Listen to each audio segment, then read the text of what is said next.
Hello everyone, welcome back to Shri Ram learning classes. आज के इस लेसन में हम डिस्कस करने वाले हैं कि कौन कौन से जो फैक्टर है वो अफेक्ट करते हैं एंटरप्रेन्योरियल फेलियर में, कि एंटरप्रेन्योर कब फेल हो जाता है, कौन कौन से फैक्टर होते हैं, क्या रीजन होते हैं जिससे कि एक एंटरप्रेन्योर है वो फेल हो जाता है। ठीक है, यूनिट 10th का टॉपिक है। इसमें से हम कई सारे टॉपिक्स ऑलरेडी डिस्कस कर चुके हैं। एंटरप्रेन्योरशिप डेवलपमेंट हमने डिस्कस कर लिया, थ्योरीज डिस्कस कर ली, टाइप्स डिस्कस कर लिए, प्रोसेस डिस्कस कर लिया and also discuss the innovation भी हमने सब डिस्कस कर लिया। टाइप्स इनोवेशन के हम डिस्कस कर चुके हैं एंड माइक्रो फाइनेंस का टॉपिक डिस्कस कर चुके हैं एंड वन बाय वन करके जितने भी टॉपिक्स इसमें रिमेन रह गए हैं, बाकी रह गए हैं, वो भी हम वन बाय वन करके कंप्लीट करेंगे। ठीक है, चलिए स्टार्ट करते हैं। फर्स्टली हमें पता होना चाहिए कि एंटरप्रेन्योर होता कौन है। ठीक है, एंटरप्रेन्योर एक ऐसा पर्सन होता है जो कि ऑर्गेनाइज करता है, मैनेज करता है और अज्यूम करता है रिस्क एक एंटरप्राइज के। ठीक है, एंटरप्राइज के अंदर सब कुछ मैनेज भी करेगा, ऑर्गेनाइज भी करेगा और रिस्क भी लेगा। उस पर्सन को हम क्या बोलते हैं? एंटरप्रेन्योर बोलते हैं। क्लियर हो गया? अब जो एंटरप्रेन्योर होते हैं वो कौन होते हैं? बिजनेस के ओनर होते हैं, जो कि कंट्रीब्यूट करते हैं, मतलब कैपिटल भी लगाते हैं और रिस्क भी बियर करते हैं। अगर जो बिजनेस में अनसर्टेनिटीज आ जाती हैं तब वो रिस्क भी बियर करते हैं। एंटरप्रेन्योर कौन होते हैं? एक्शन ओरिएंटेड होते हैं और हाईली मोटिवेटेड भी होते हैं। ठीक है, क्योंकि उनको पता होता है कि मुझे ही सब करना है, तो वो अपने आप से अंदर से मोटिवेटेड भी रहते हैं, एक इंटरनल मेकअप भी रहता है इनका। और वो जो एंटरप्रेन्योर है वो इनोवेशन से जुड़े हुए होते हैं, क्योंकि उनको अंदर क्या होता है कि मुझे कुछ नया करना है, डूइंग न्यू थिंग्स। ठीक है, एंड ये मेन फैक्टर होता है उनका production, factor of production. And ये डिसीजन लेते हैं entrepreneur regarding the what to produce, क्या प्रोड्यूस करना है, कैसे प्रोड्यूस करना है, कहाँ से प्रोड्यूस करना है और किसके थ्रू प्रोड्यूस करना है। एंड वो मोबिलाइज करते हैं other factor of the production, namely land, labour, capital, organisation and initiate the production process. और ये रिस्पॉन्सिबल जो एंटरप्रेन्योर है वो रिस्पॉन्सिबल होते हैं, दोनों प्रॉफिट के लिए भी वही रिस्पॉन्सिबल होगा और लॉस के लिए भी वही रिस्पॉन्सिबल होगा। क्लियर हो गया? एंटरप्रेन्योर कौन होता है? एक बार अच्छे से दोबारा सुन लो। एंटरप्रेन्योर एक ऐसा पर्सन होता है जो कि एंटरप्राइज के लिए एंटरप्राइज को ऑर्गेनाइज भी करेगा, मैनेज भी करेगा और उसके रिस्क है उनको भी वही अज्यूम करेगा। नेक्स्ट, जो एंटरप्रेन्योर है वो कई बोल्ड स्टेप भी लेता है कि सभी के सभी जो फैक्टर ऑफ प्रोडक्शन है उसमें कोऑर्डिनेशन रहे, इसके लिए वो कोई कई बोल्ड स्टेप भी उठाता है।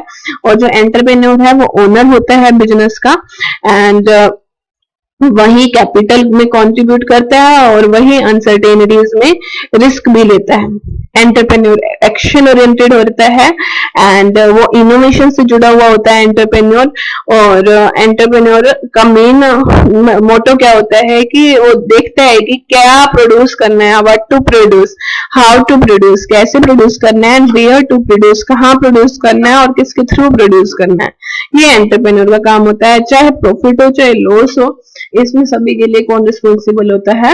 एंटरप्रेन्योर। अब हम डिस्कस करते हैं उसके बाद एंटरप्रेन्योर डेवलपमेंट क्या होता है। देखो इसमें सेम यही है कि प्रॉफिट के लिए भी रिस्पॉन्सिबल एंटरप्रेन्योर होगा, रिस्क लेना है तब भी कौन रिस्पॉन्सिबल होगा? एंटरप्रेन्योर होगा। ठीक है, एंड एंटरप्रेन्योर ही ओनर होता है क्योंकि वही स्टार्ट करता है बिजनेस को। ठीक है, नेक्स्ट, एंटरप्रेन्योर कहाँ से डिराइव हुआ है? एंटरप्रेन्योर का मतलब होता है एंटरप्रेन्योर डिराइव हुआ है फ्रेंच वर्ड एंटरप्रेन्ड्रे। ठीक है, इसका मतलब होता है to undertake and this refer to undertake the risk of new enterprises. Enterprises किसके थ्रू क्रिएट की जाती है? एंटरप्रेन्योर के थ्रू ही एंटरप्राइज क्रिएट की जाती है। और जो ये प्रोसेस होता है क्रिएशन का उसको हम क्या बोलते हैं?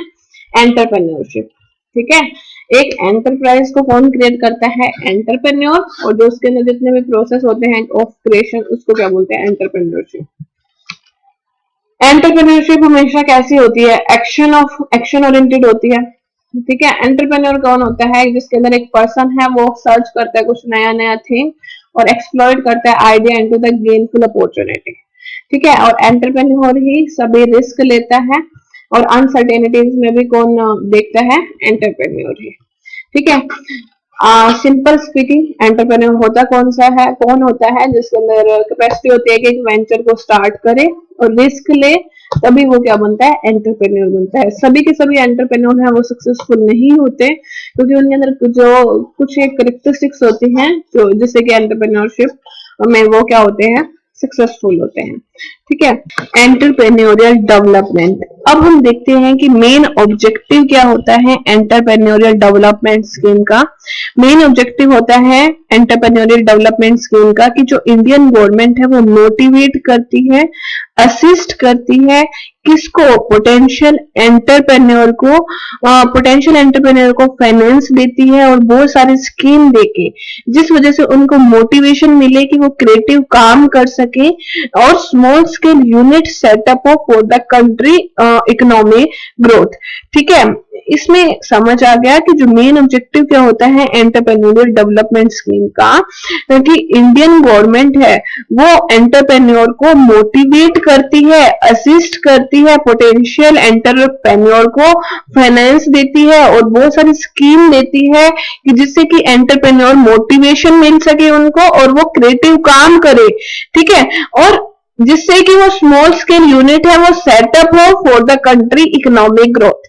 ठीक है, स्मॉल स्केल यूनिट सेटअप होती है कंट्री की इकोनॉमिक ग्रोथ के लिए। जैसे इकोनॉमिक ग्रोथ कैसे होगी, small scale unit setup for the country economic growth. जैसे ई कॉमर्स वेबसाइट्स आ गई हैं, फ्लिपकार्ट है, और जो अमेजोन के जो ओनर हैं वो पहले क्या थे, एंटरप्रेन्योर ही थे। और आज से 10 साल पहले किसको पता था कि घर बैठे ही हम सीओडी करेंगे, कैश ऑन डिलीवरी के थ्रू हम कुछ भी सामान मंगवा सकेंगे। ठीक है, तो ये किसने काम किया है, ये एंटरप्रेन्योर डेवलपमेंट ही है।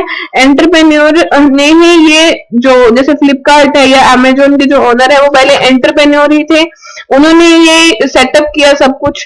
ठीक है, तो इसलिए जो एंटरप्रेन्योर को डेवलपमेंट को इंडियन गवर्नमेंट भी मोटिवेट करती है, असिस्ट करती है और पोटेंशियल एंटरप्रेन्योर को उनको फाइनेंस देती है और बहुत सारे स्कीम्स भी देती है जिनको उनको मोटिवेशन मिले और वो क्रिएटिव काम करे एंटरप्रेन्योर, एंड उनको बढ़ावा देती है कि आप स्मॉल स्केल यूनिट्स है वो सेटअप करो कंट्री के अंदर, जिससे कि जो इकोनॉमी है उसकी भी ग्रोथ हो। एंड जो एंटरप्रेन्योर डेवलपमेंट प्रोग्राम है वो किसके लिए स्टैब्लिश किए गए हैं, वो इंक्रीज करते हैं, मतलब एंटरप्रेन्योरियल एक डेवलपमेंट प्रोग्राम है वो इंक्रीज करते हैं एंटरप्रेन्योर की स्पिरिट को, मतलब उसके जिंदा दिल को, कि आप नया काम करो तो इंडिया में उनका मान होगा, उनको हम बढ़ावा देंगे, पूरे ग्लोब में उनका मतलब हम उनको क्या करते हैं, मोटिवेट करते हैं। इसलिए एंटरप्रेन्योरियल डेवलपमेंट प्रोग्राम चलाए जाते हैं जो कि इंक्रीज करते हैं एंटरप्रेन्योर की स्पिरिट को। ठीक है, क्लियर हो गया कि एंटरप्रेन्योरियल डेवलपमेंट प्रोग्राम हमने चलाए, उसमें वो क्या करते हैं, इंक्रीज करते हैं एंटरप्रेन्योर की स्पिरिट को एंड प्रोवाइड करते हैं scope for the self development. And सीडो यानी कि स्मॉल इंडस्ट्रियल डेवलपमेंट ऑर्गेनाइजेशन एक ऑटोनोमियस बॉडी है जिसके अंदर एंटरप्रेन्योर है वो डेवलपमेंट को बहुत ज्यादा बढ़ावा दिया जाता है। ठीक है, स्मॉल इंडस्ट्रियल डेवलपमेंट ऑर्गेनाइजेशन एक ऑटोनॉमस बॉडी है जिसके अंदर एंटरप्रेन्योरियल डेवलपमेंट को बहुत ज्यादा बढ़ावा दिया जाता है। ठीक है, दोबारा बता देती हूँ इसके मेन पॉइंट कि एंटरप्रेन्योरियल डेवलपमेंट का ऑब्जेक्टिव क्या है।